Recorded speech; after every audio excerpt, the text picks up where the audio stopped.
Good day, everyone. We are now in the third part of our lecture series on research process, research, research approaches, and research design. We are now in the research design part. This is a very important lecture because it entails the plan of your research. Why? Because a research design is a blueprint of your study. It is a blueprint, it is a plan of your study. So it could make or break your study based on basing on the type of research design that you have. You can either finish your study on time or not, whether you can answer your research problems correctly or not. So it specifies exactly who, what you are going to study, who you are going to study, are they persons, are they groups, or what, then the time period, the time dimension, when are you going, or how many times will you collect data, what is the period of the time within which you collect data, or the the the, the data covered within a certain given period, whether 2 years, 3 years, 5 years, 10 years. So it's answered by research design. The when, the how are you going to collect, through interviews, through observation, case study, narrative, interviewing, and for what purpose? What is the purpose of your study? So you will study this. So the components of a research design are the purpose of the study, unit of analysis, time dimension, and research method. So again, the purpose of the study. Why are you going to conduct the study? What is your main purpose? Then the unit of analysis. Who are you going to study or what? Then the time dimension. What is the coverage of your data? Is it 1 year, 2 years, or is it a uh, long-term period? Then how are you going to collect the data? We have the research method. Is it through experiment, survey, secondary data analysis, or qualitative in terms of phenomenology, case study? So we'll answer these questions later on. So let's start with the purpose of the study. What the first purpose of the study? It could be exploratory study. So one purpose you conduct study is to explore. To explore. When are you going to explore? When you are going to explore, when there is little known about the topic of your study, or there has been no previous studies about your topic, or very few, they are very incomplete. So that's what we call it. So we need an exploratory research. For example, in my study about bomb threats and reports of suspicious items that we discussed in our first lecture in this series, that I found out that there were very few studies about bomb threats and reports of suspicious items, and then most of the studies were individual based, and no study was on the environment, the time, the place. So I ventured into conducting the space-time analysis of bomb threats. So that's an exploratory research. So there was little known about it, and then I conducted the study to fill the gap in the literature. Next, the descriptive study. So it aims to describe precisely the dimensions of the phenomenon. So the same example I have just given about my study on bomb threats and reports of suspicious items, it was a descriptive study. I just created maps, then the graphs of the times when bomb threats and reports of suspicious items commonly occur. So I aimed in this study to describe. So you can see that one study can embody exploratory and descriptive, or exploratory and explanatory. So one study could embody a lot of purposes. So one study can have one or two or three for that matter. So it all depends. So it answers the why question. So why?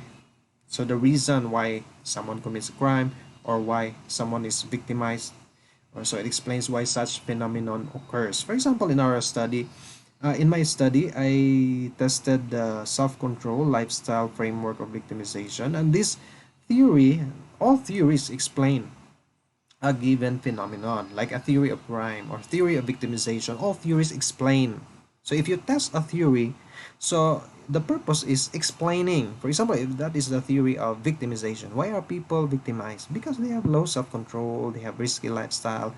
So that is a theory of self-control lifestyle framework of victimization. So if you test the theory, your study is explanatory. So it is an explanatory. So we have next, the evaluation study.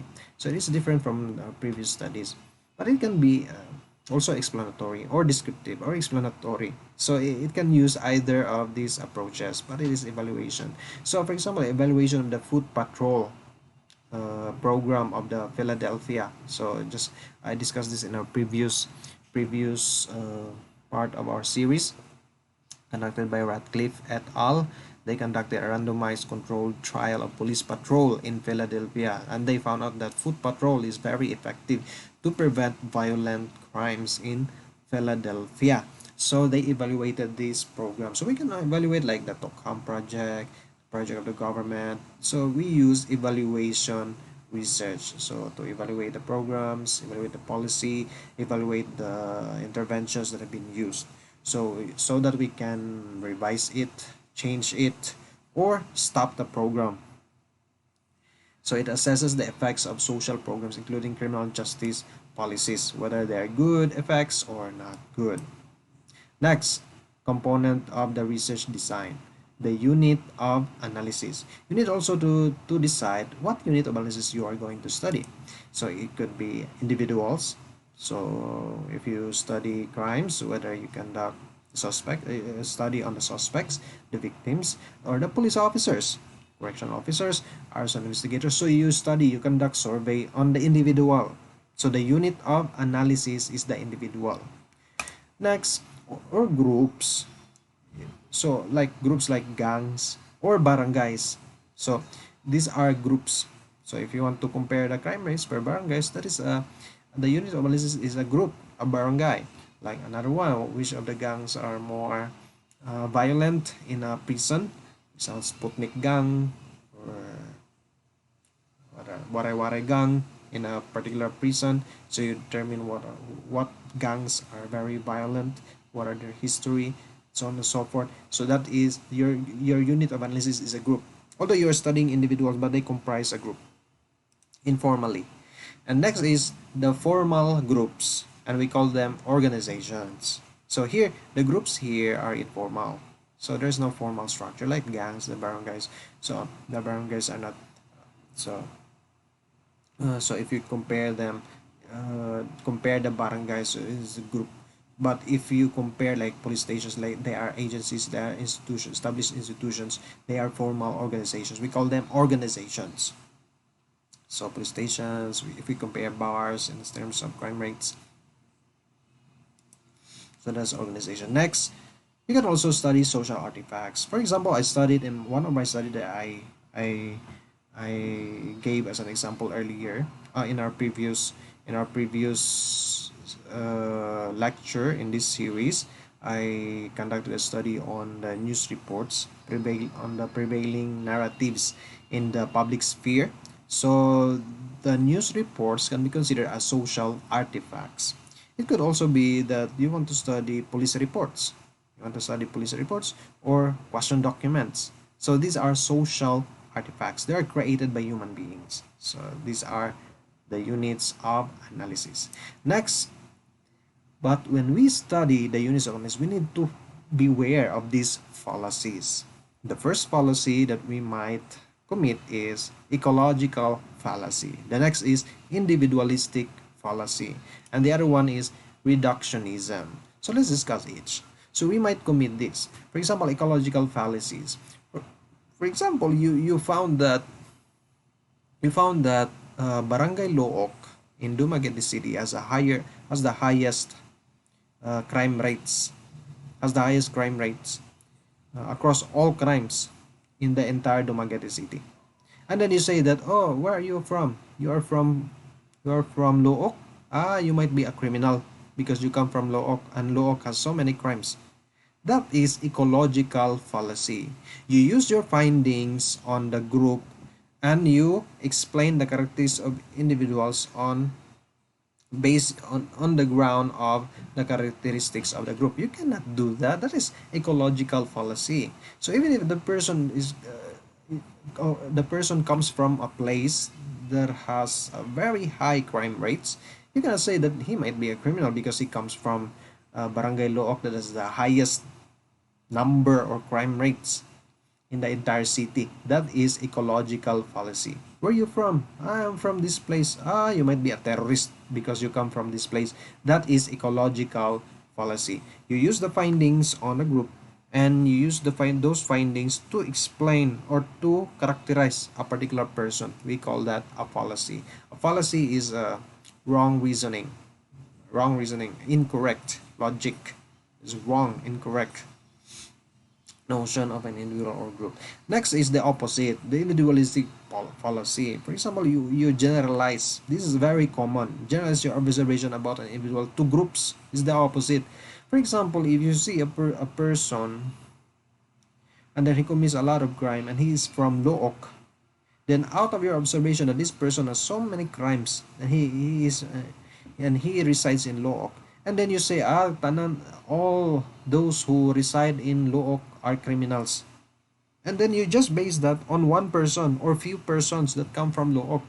In fact, most of people in Look, Dumaguete City, are are not criminals. They are law-abiding persons, but just there's just one who is a very notorious criminal, and then you say, you come from Look, all people in Look are criminals.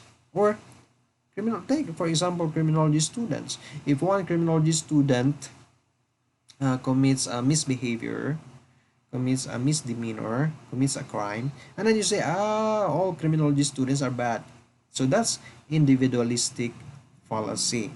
You tend to generalize our observation on the individual to the entire group. Next, reductionism. It occurs when researchers or any people, any person, try to disregard other units of analysis and concepts from other fields. For example, you say that, what is the cause of drug use? What is the cause of drug use? The cause of drug use is that drug trafficking is that these users are crazy. These users are insane. They choose that. But then you tend to you base your policy. You kill all the users because of that explanation. Then you disregard other explanation like these users are poor people because of poverty. They resort to drug trafficking and so on and so forth. So one of the programs that we can have is to improve our social conditions. We give them work, we give them education, free education. So that's another explanation. So if you concentrate only on one perspective, that is reductionism. So you explain one problem using only one perspective, and you do not use other perspective. You do not consider other perspectives, other explanations, other causes of the problem. Then that is reductionism. You reduce the amount or the number of explanations that you can have. Next, time dimensions. First is when you collect data, you collect data at one time or through a survey or a very short period. That is cross-sectional.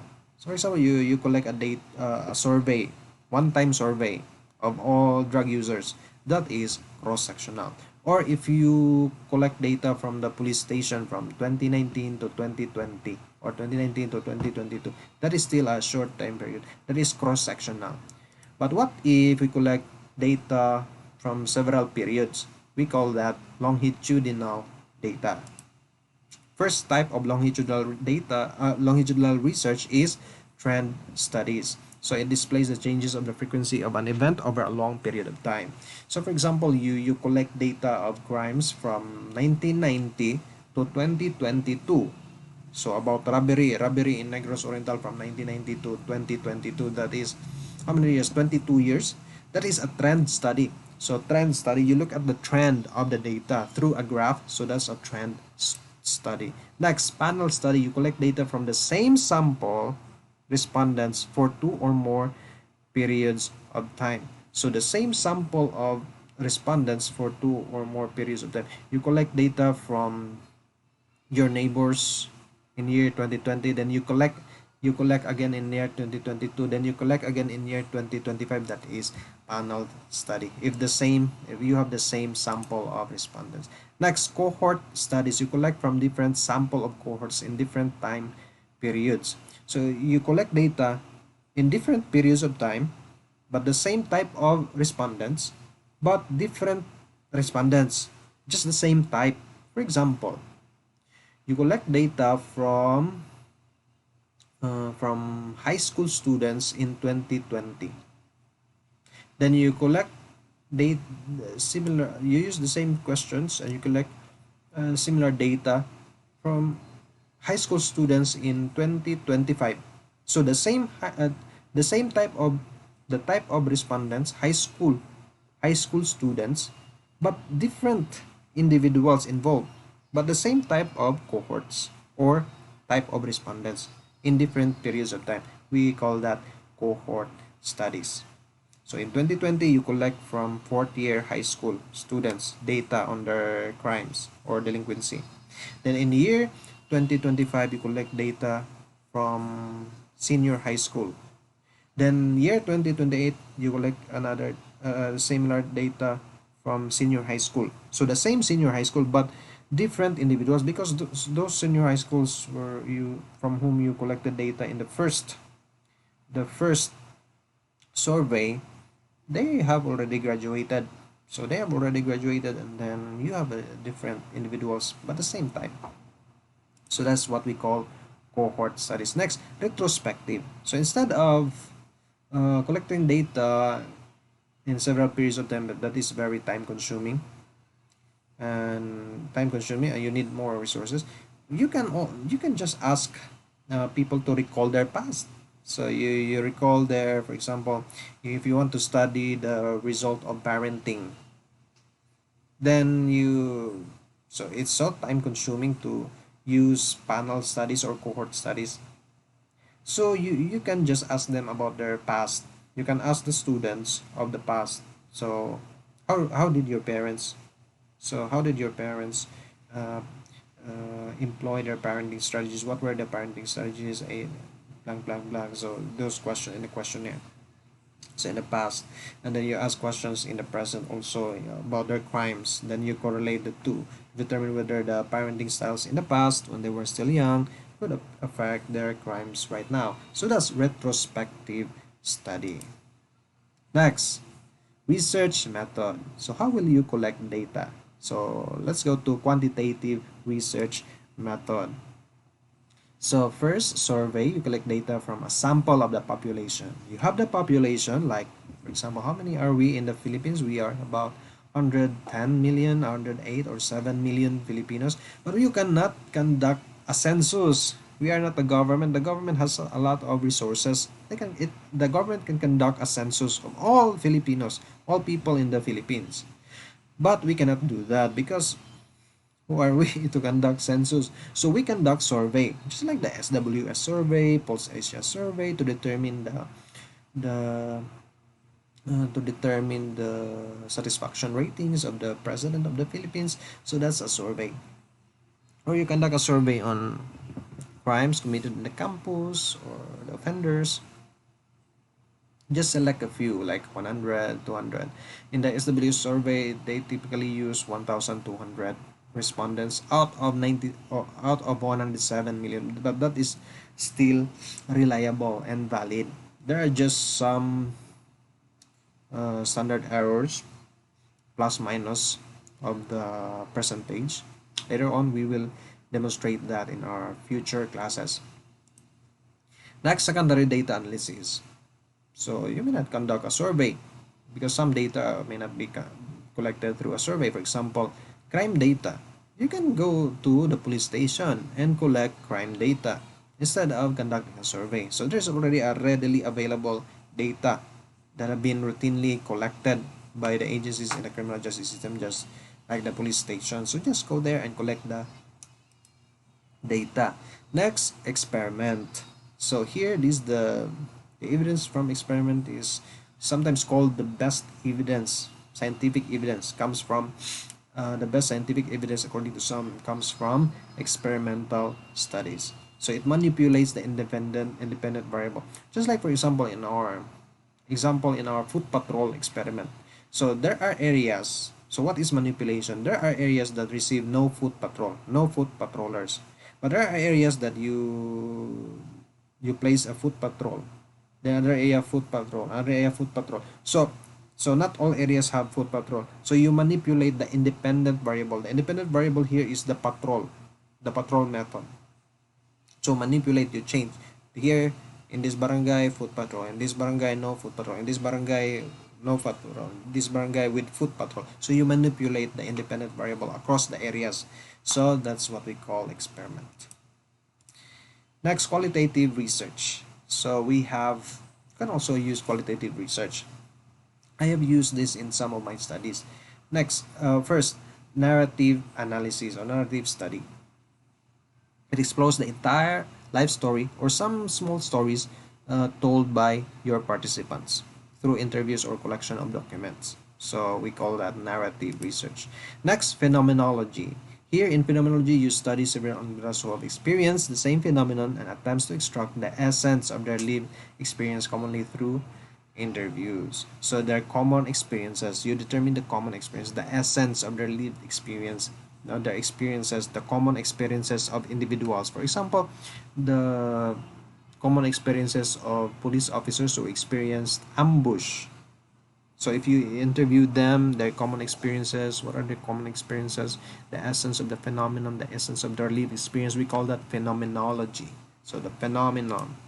Next, but you interview only about 8, 12. Next, grounded theory. We discussed this earlier in passing. So it employs interviews and aims to develop a theory. So out of the data, out of the interviews, you conduct analysis and you create a theory or revise already an established theory through grounded theory. Another one that you can use is ethnography. So it's used by most by cultural researchers. So it describes and interprets the patterns of a group's culture over time. There was one criminological researcher in the US.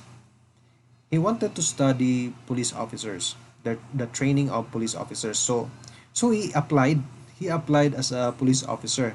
This was one researcher, one, if I'm not mistaken, he was a university researcher. He wanted to determine the culture in the training of police officers in the US. So he applied as a police officer, then he experienced the training, and then that was his research. So in ethnography research, you live with your participants, you live in the place, you live with them to study their culture, to study everything there. So that's ethnography. And the last one is case study. It conducts in-depth analysis on an individual's event, program, activity, employs extensive observation, interviews, and documentary analysis. So it employs a mixed methods in a case study. For example, you want to study a particular university, why it succeeded, why the history of that university, why it succeeded, the challenges. So you focus on one university, its history. So you conduct interviews, you conduct documentary analysis. What if you also want to conduct? So you focus on one case, for example, a particular police officer who is really an awarded police officer. For example, a particular police officer that have been so successful and become a politician, like for example, Ping Lacson. You want to study the life of Ping Lacson, you can use a case study. You analyze his writings, you analyze his track record and reports about him, then you interview him. So that's a case study. I think that will be all for this part of the lecture series. Thank you very much for your time in listening to this lecture. Have a good day and God bless you.